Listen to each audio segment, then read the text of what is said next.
안녕하십니까? 1월 23일 목요일 영국의 소리방송 뉴스데스크의 뉴스거리입니다. 오늘 첫 뉴스는 불과 일주일 남은 브렉시트를 놓고 브라셀 행정부가 딴지를 거는 형태의 위협적인 발언을 한 것을 빅타현 에디터가 애널라이즈한 내용입니다. 이유는 브렉시트 이후 아일랜드 해상세관 지역에서 물품 검사를 약속대로 실시하지 않으면 영국 정부에 생크션을 가하겠다고 위협적으로 경고하였습니다. 물품 검사 문제로 발생하는 논란에 대해서 브라셀 정부는 조금도 양보할 생각이 없다고 미셀 바니의 브렉시트 최고 담당자가 강력하게 경고하였다고 인디펜던트 신문이 보도하였습니다. 보리스 수상과 담당자들은 검사를 반복적으로 할 필요는 없다고 생각하고 있어서 논란의 여지가 많이 있는 상태입니다. 한편 브라셀 정부의 위협성 발언은 보리스 수상이 트럼프 대통령에게 만약 미국이 영국의 페이스북 같은 회사들에 의해 발생하는 테크텍스 문제를 놓고 전쟁을 시작한다면 양국가 모두에게 고통스러울 것이라고 유화적 발언을 하자 바로 이어서 스티븐 누친 미국 재무장관은 워싱턴 행정부는 미-영 무역협정이 연내로 이루어지길 기대하고 있다고 말한 직후에 터져나온 신경질적 반응이어서 귀추가 주목되지 않을 수 없습니다. 미-영 FTA는 보리스 수상의 선거 공약이자 트럼프 대통령의 기대입니다. 브렉시트가 현실화되자 브라셀 정부는 영국이 EU와 FTA를 바로 맺어서 유럽이 점유하고 있는 영국 시장을 최대한 유지하려는 의도를 가지고 있습니다. 그런 의미에서 유럽과 미국은 영국 시장을 놓고 경쟁하고 있는 셈입니다. 이것은 어제 다보스 포럼 2020에서 있었던 레인 대통령과 트럼프의 회담에서도 여실히 나타났습니다. 트럼프는 유럽의 요구가 너무 터프해서 합의에 실패했다고 말했고 레인 대통령은 70년 미국과의 우정을 들먹이며 다음을 약속하는 말로 비껴 나갈 수밖에 없었습니다. 장가갈 곳이 두 군데가 된 보리스는 어디를 먼저 가야 되는지 고민이 깊어지는 이유입니다.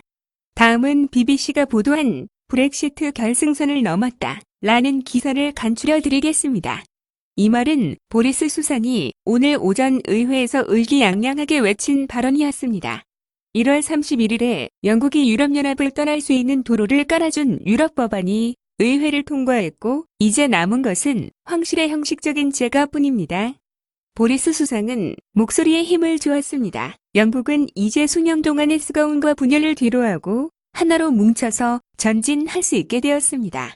유럽 행정부의 수뇌들은 수요일 내에 합의서에 사인할 것을 기대하고 있습니다. 또한 유럽의회 의원들은 1월 29일에 합의서에 대한 영국의 이혼 조건을 토의하게 되지만 사실상 사인을 뒷받침하는 형식적인 요식 행위에 지나지 않습니다. 영국은 공식적으로 GMT로 31일 23시에 분리가 됩니다. 브라셀 시각은 자정이 되는 거지요.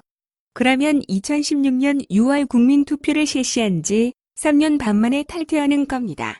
2월 1일부터 영국은 11개월간의 트랜짓 기간을 가지게 됩니다. 그동안의 유럽과 무역협정을 위시한 재반 합의를 보게 됩니다. 이 기간 동안에도 영국은 유럽법을 지켜야 하지만 유럽 정부가 운영하는 각 기관에 대표를 파견할 필요는 없습니다. 양자 간의 합의가 이루어지면 드디어 2021년 1월 1일부터 완벽하게 결별이 되는 겁니다. 다음은 박지현 팀장이 에코노믹스 기사에서 발제하여 애널라이즈한 북한 관련 뉴스입니다. 세계 167개 국가를 대상으로 진행된 민주주의 지수에서 북한이 또다시 최하위를 기록하였다고 이코노믹스가 보도했습니다. 영국 이코노믹 부설 경제 분석 기관인 이코노믹스트 인텔리전트 유니스가 22일 발표한 보고서에 의하면 2019에도 북한은 지난해 2018년과 마찬가지로 민주주의 지수 10점 만점에 1.08점을 받아 조사 대상국들 가운데 최하위 꼴찌를 했습니다. 반면에 한국은 2018년과 같이 8점을 기록해 23위를 차지했으나 전년보다는 2단계 떨어졌으며 이번에도 결함 있는 민주국가로 분류되었고 완전한 민주국가로 분류된 22개 국가에는 이름을 올리지 못하였습니다. 이코노믹스지가 조사하는 민주주의 지수는 각 나라의 선거 절차와 다원주의, 정부의 기능과 정치 참여, 시민들의 자유 등 5가지 절차로 나타내며 노르웨이, 아이슬란드 그리고 스웨덴이 1, 2, 3등을 줄줄이 차지했습니다. 시청해주셔서 감사합니다.